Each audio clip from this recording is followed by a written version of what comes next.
Everyone and welcome back to my YouTube channel. It's me Ashika Sharija. So last video में हम लोगों ने cover किया था हमारे जो भी रेशियोज़ रिलेटेड वाले जो भी केसेस होते हैं उसके क्वेश्चन, और अब हम लोग करने वाले हैं गुडविल रिलेटेड जो भी केसेस होते हैं उसके क्वेश्चन। इसके 3 पार्ट्स बनेंगे। गुडविल के अंदर हमारे पास 6 केसेस हैं, तो हर एक वीडियो के अंदर मैं आपको 2 केसेस कराऊंगी एंड एट दी लास्ट हम लोग हिडन गुडविल करेंगे और उसके बाद हम लोग रिवैल्यूएशन रिलेटेड सम्स करेंगे, कुछ मिसलेनियस सम करेंगे।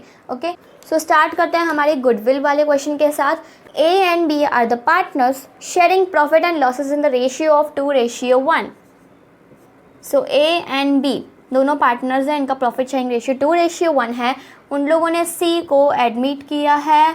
C is admitted for 1/5 share. यहाँ पे हम लोग को लिखा हुआ है कि जो गुडविल है वो बुक के अंदर अपीयर हो रही है 15,000 की। जो गुडविल है बुक के अंदर ऑलरेडी अपीयर्ड है। Goodwill appeared in books, value कितनी है 15,000। और यहाँ पे लिखा हुआ है तो for the purpose of C's admission goodwill of the firm is valued at 15,000। Firm की गुडविल है कितनी? Firm's goodwill is 15,000. Okay, C is to pay proportionate amount as premium for goodwill which he pays to A and B privately. Okay, so यहाँ पे अगर ये word जो है which is privately, ये बहुत ही ज़्यादा इम्पॉर्टेंट वर्ड है। अगर ये वर्ड यूज़ नहीं किया हुआ होता तो सम अलग होता, अब ये वाला वर्ड यूज़ किया है तो सम अलग है। सपोज़ अगर ये वर्ड यूज़ नहीं किया हुआ होता तो हम लोग का जो भी फर्म का गुडविल है 15,000, ठीक है, उसमें से हम लोग सी के शेयर का गुडविल निकालते। सो 15,000 और सी का शेयर होता 1/5। 15,000 का 1/5 निकालते तो हमारे पास बचता 3,000। जो गुडविल जो है ए और बी को प्राइवेटली पे करता, उसकी जर्नल एंट्री होती। यहाँ पे भी वो पे तो करेगा बट यहाँ पे उसकी जर्नल एंट्री नहीं होगी, बिकॉज यहाँ पे कौन सा वर्ड यूज़ किया है? Privately. It means that we are giving the goodwill to the old partners privately. हमारा ये जो प्राइवेटली वर्ड यूज़ होने की वजह से गुडविल का जो सील आया है अपने पार्टनर्स को देने के लिए, कंपेंसेट करने के लिए, उसका कोई भी बुक्स और अकाउंट्स में रिएक्शन शो नहीं होगा। क्यों? बिकॉज प्राइवेटली यानी कि यहाँ पे हम लोग अंडर द टेबल काम करते हैं। हम लोगों को जो है बुक्स के अंदर नहीं शो करना होता है, तब जाके हम लोग गुडविल को प्राइवेटली पे करने का स्टेटमेंट लिखते हैं। ओके, सो ये तो मैंने आपको बता दिया कि प्राइवेटली लिखा होता है तो क्या होता है, प्राइवेटली नहीं लिखा हुआ होता है तो क्या होता है। अब यहाँ पे लिखा हुआ है गुडविल जो है वो अपीयर कर रही है बुक्स के अंदर 15,000 की।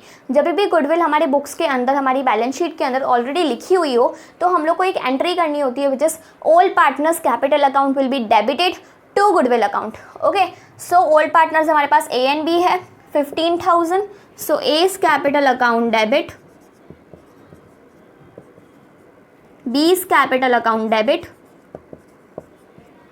To goodwill account. और ये जो गुडविल है इसका अमाउंट हमें दिया हुआ है 15,000। 15,000 हम लोग ओल्ड पार्टनर्स के प्रॉफिट शेयरिंग रेशियो में डिस्ट्रीब्यूट करेंगे। सो 15,000 इंटू 2 डिवाइड बाई 3, ए का निकालना है हमें। 15,000 इंटू 2 डिवाइड बाई 3, ए का शेयर कितना आएगा? Into 2 divide by 3, 10,000। सिमिलरली यहाँ पे हम लोग को लिखा हुआ है कि हम लोगों को बी का भी देना है, बी's कैपिटल अकाउंट, उसका शेयर है 1/3। सो 15,000 इंटू 1 डिवाइड बाई 3, इसका आएगा 5,000। ओके, ये हमारी तब होती है जब गुडविल हमारे बुक्स के अंदर अपीयर होती है। जो पार्टनर गुडविल लाया है, न्यू पार्टनर गुडविल लाया है, ये इसकी एंट्री नहीं है। ये किस चीज़ की एंट्री है? जब गुडविल ऑलरेडी बुक्स के अंदर अपीयर है उसकी। उसमें क्या होता है? Old partners account will be debited to goodwill account. Okay, so यहाँ पे हमारा ये क्वेश्चन कंप्लीट हो गया। जो पार्टनर लाया है उसकी गुडविल की जर्नल एंट्री इसलिए नहीं की बिकॉज वो प्राइवेटली पे करने को बोल रहा है। प्राइवेटली पे करने को बोल रहा है, इट मीन्स कि हमारी बुक्स ऑफ अकाउंट्स के अंदर कोई भी उसका एक्शन शो नहीं होगा, उस चीज़ को बिल्कुल भी शो नहीं किया जाएगा। वो गुडविल लाएगा भी सही, गुडविल पे भी करेगा, बट वो उसका बुक्स ऑफ अकाउंट्स के अंदर कुछ भी रिफ्लेक्ट नहीं होगा। ओके, सो इसलिए हम लोगों ने इसकी जर्नल एंट्री नहीं की है। ओके, सो मेरा ये फर्स्ट केस था। जब गुडविल कोई भी पार्टनर प्राइवेटली पे करता है तो हम लोग को क्या करना होता है? जो गुडविल हमारे बुक्स के अंदर अपीयर करती है उसकी जर्नल एंट्री कर लो पार्टनर्स के बीच में डिस्ट्रीब्यूट करके, और प्राइवेटली लिखा हुआ है तो जो भी partner new partner partner goodwill ला रहा है उसकी कोई भी एंट्री नहीं करनी है। नीचे आपको सेकंड वाले के अंदर नरेशन लिख दिया है, no journal entry is made because the goodwill is paid privately. Okay, so next case for the goodwill sum is जब गुडविल हमारा पार्टनर लाता है कैश में और वो हमारे बिजनेस के अंदर रिटेन्ड होती है। कभी कभी पार्टनर गुडविल लाते ही जो ओल्ड पार्टनर्स होते हैं वो उसको विड्रॉ कर लेते हैं, और कभी कभी ऐसा होता है कि पार्टनर गुडविल लाता है और वो बिजनेस के अंदर ही रहती है। ओके, सो यहाँ पे हमारा वही केस है, when the goodwill is brought in cash by the new partner and it is retained in the business. Okay, so इस पर एक क्वेश्चन कर लेते हैं हम लोग। यहाँ पे दो पार्टनर्स हैं, अंशुल एंड पारुल, और इनका प्रॉफिट शेयरिंग रेशियो है 3:2।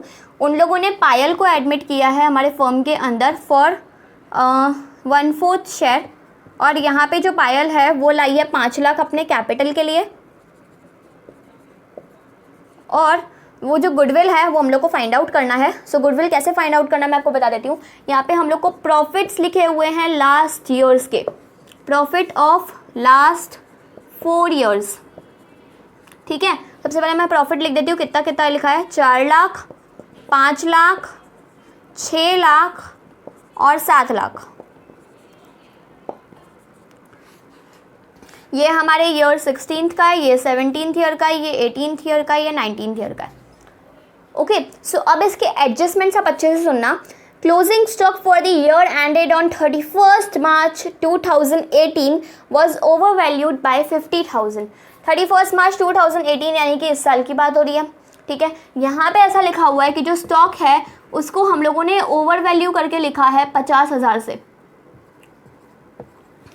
देखो, सपोज अगर हमारे पास स्टॉक होता 9 लाख का, ठीक है, हम लोग ईयर कर रहे हैं 18th ईयर की बात और 19th ईयर की बात।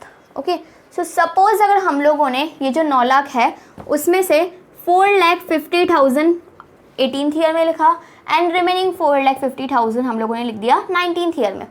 और यहाँ पे हम लोग को लिखा हुआ है कि जो 18th ईयर है उसमें हम लोगों ने स्टॉक को 50,000 से ओवर वैल्यू करके उसका सम लिखा है। तो हम लोग क्या कर देंगे, अगर हम लोगों ने यहाँ पे ज़्यादा लिखा होगा तो यहाँ पे कम लिखा होगा ऑब्वियसली। सपोज अगर हम लोगों ने यहाँ पे ओवर वैल्यू नहीं एकदम करेक्ट अमाउंट लिखा होता तो यहाँ पे 5 लाख होता। ओके, सो सिमिलरली यहाँ पे हम लोग को ऐसा लिखा हुआ है कि स्टॉक हम लोगों ने ओवर वैल्यू करके लिखा है 50,000 से। सो ओवर वैल्यू है तो 50,000 हम लोग इसमें से माइनस कर देंगे तो हो जाएगा 4 लाख। ठीक है, और 19th में हम लोग 50,000 ऐड कर देंगे। क्यों ऐड करेंगे, क्योंकि जैसे मैंने आपको बोला अगर यहाँ पे हम लोग 50,000 ओवर वैल्यू नहीं लिखते तो वहाँ पे हम लोग 50,000 अंडर वैल्यूड नहीं लिखते। ओवर वैल्यूड यानी कि यहाँ पे हम लोगों ने 50,000 ज़्यादा लिख दिए थे, तो यहाँ पे अगर हम लोगों ने 50,000 ज़्यादा लिख दिए तो हमारी स्टॉक की वैल्यू उतनी कम होगी। समझ में आ रहा है, यहाँ पे हम लोगों ने 50,000 ज़्यादा लिख दिए थे तो हमारा जो सेकेंड ईयर का जो उसके नेक्स्ट ईयर का जो स्टॉक था वो कम हो गया था। ठीक है, सो यहाँ पे अगर हम लोग उसके करेक्शन कर रहे हैं उस मिस्टेक को तो यहाँ पे भी हम लोग को नेक्स्ट ईयर के अंदर भी मिस्टेक को करेक्शन करना चाहिए। ठीक है, सो 5 लाख। ठीक है, सो यहाँ पे हमारा 4 लाख, यहाँ पे अब उसका हो जाएगा 6 लाख का हो जाएगा 5 लाख एंड यहाँ पे हो जाएगा 7 लाख का हो जाएगा 7,50,000। ओके, यहाँ पे हम लोग जो है 6 लाख में से 5,50,000 होएगा यहाँ पे।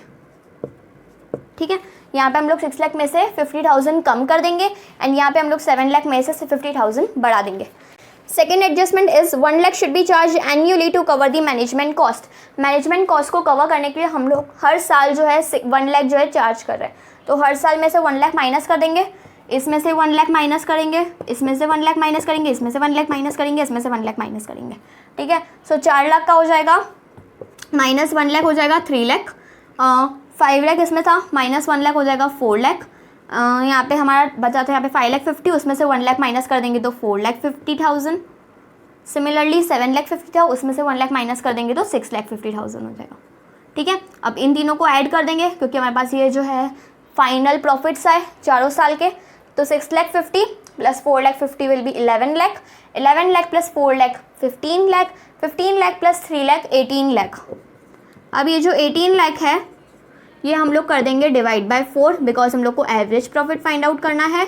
सो 4 1 ज़ा 4 4 ज़ा 16, 4 5 ज़ा 20, 4,50,000 हमारा क्या आएगा, हमारा आएगा एवरेज प्रॉफिट। ठीक है, और यहाँ पे अगर हम लोग ध्यान से सम को देखें तो यहाँ पे हम लोग को लिखा हुआ था 3 years purchase of average profit, यानी कि 4,50,000 को हम लोग को 3 से मल्टीप्लाई करना है। 3 years परचेज लिखा हुआ है, सो 3 0 से 0 0, 3 5 15, 3 4 12, 13,50,000 इज दी फर्म्स गुडविल। ये हमारे फर्म की गुडविल निकली हमारी। ओके, सो अगर हम लोग को पायल कितनी गुडविल लाएगी वो निकालना है तो हम लोग क्या कर देंगे, 13,50,000 है उसका कर देंगे हम लोग 1/4।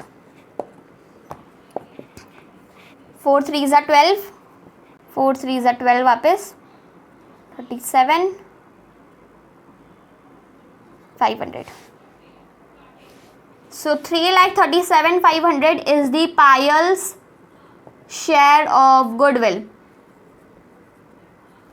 क्या किया मैंने, यहाँ पे हम लोग को लिखा हुआ था कि हम लोगों का 50,000 का जो स्टॉक है वो ओवर वैल्यूड लिखा था हम लोगों ने 18th ईयर में। सपोज अगर हमारे पास 9 लाख का स्टॉक है, इस साल हमारे पास 4,50,000 हम लोगों ने स्टॉक को यूज़ किया, तो अगले साल के लिए हमारे पास 4,50,000 स्टॉक बचेगा।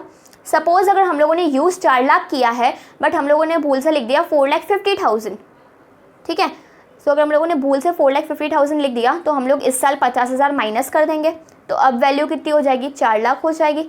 एंड सिमिलरली वहाँ पे हमारे पास अब कितना स्टॉक बचा, 50,000 हम लोगों ने पहले ज़्यादा लिख दिया था, बट अगर हम लोगों ने उसमें से माइनस कर दिया 50,000 तो अब हमारे पास कितना स्टॉक बचा, 5 लाख का बचा, क्योंकि 4,50,000 तो पहले से ही था, जो 50,000 हम लोगों ने भूल से माइनस कर दिया था उसको हम लोग इस तरफ प्लस कर देंगे, ठीक है। So 4,50,000 + 50 is equals to 5 lakh.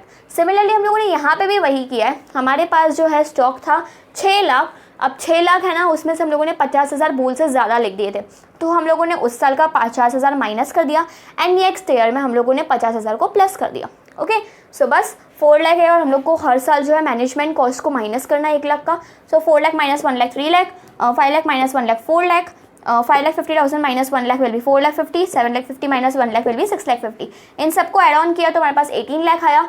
Average profit find out करना था तो हम लोगों ने 4 किया, बिकॉज ईयर्स हमारे पास 4 हैं, तो हमारे पास आंसर आया 4,50,000 एंड उसके बाद लिखा हुआ था 3 ईयर्स परचेज, तो 3 ईयर्स परचेज यानी कि हम लोगों ने 4,50,000 को 3 से मल्टीप्लाई कर दिया, तो हमारे पास आंसर आया 13,50,000। अब 13,50,000 आया, वो पूरे फर्म की गुडविल आई, हम लोग को पायल के शेयर की गुडविल फाइंड आउट करनी थी, तो हमने क्या किया, 13,50,000 का 1/4 निकाला, क्योंकि पायल का शेयर 1/4 था, तो उसके बाद हमारे पास जो गुडविल आई पायल के शेयर की वो आई 3,37,500। इट मीन्स कि पायल को गुडविल लानी है कितनी, 3,37,500।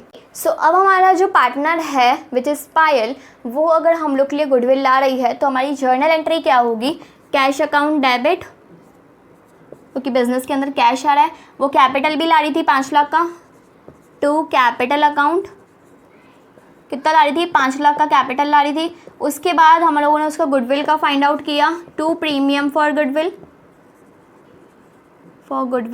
अकाउंट कितना ला रही थी, 3,37,500। तो इन दोनों का टोटल करेंगे तो क्या हो जाएगा, 8,37,500 हमारे फर्म के अंदर कैश आ रहा है। ओके, अब ये जो प्रीमियम फॉर गुडविल है वो किसके लिए ला रहे हैं हम लोग, ओल्ड पार्टनर्स के लिए ला रहे हैं जिन्होंने अपना शेयर को सेक्रीफाइस किया है। जो ए और पी है उनका ओल्ड रेशियो जो है उसको हम लोग उसका सेक्रीफाइसिंग रेशियो जो है वो मान के चलेंगे। So premium for goodwill account debit 3,37,500 to A's capital account to B's capital account. तो यहाँ पे अगर हम लोग देखें सो 3,37,500 उसका 3/5 ए को मिलेगा विच इज़ 2,02,500 एंड 3,37,500 उसका 2/5 हम लोग को मिलेगा बी को 1,35,000। ओके, सो हमारे गुडविल लाने की एंट्री ये होती है और गुडविल डिस्ट्रीब्यूट करने के लिए पार्टनर्स के बीच में सेक्रीफाइसिंग रेशियो में एंट्री सेकंड वाली होती है। कैश अकाउंट हमारे पास डेबिट होगा, टू कैपिटल आ रहा है 5 lakh, to premium for goodwill आ रहा है 3,37,500। प्रीमियम फॉर गुडविल अकाउंट को हम लोग कर देंगे डेबिट और जो सेक्रीफाइसिंग पार्टनर्स हैं उनके अकाउंट को हम लोग कर देंगे क्रेडिट। ओके, तो यहाँ पे आपके 2 केसेस कंप्लीट हो चुके हैं प्रीमियम ऑफ गुडविल क्वेश्चंस के अंदर। नेक्स्ट वीडियो में आपको और 2 केसेस कराऊंगी प्रीमियम ऑफ गुडविल के अंदर, उसके बाद हम लोग करेंगे हिडन गुडविल एंड दूसरे मिसलेनियस क्वेश्चंस। ओके, सो अगर आपके लिए वीडियो यूजफुल रहा हो तो उसको लाइक करना, शेयर करना और सब्सक्राइब करना। Meet you in the next video, bye bye.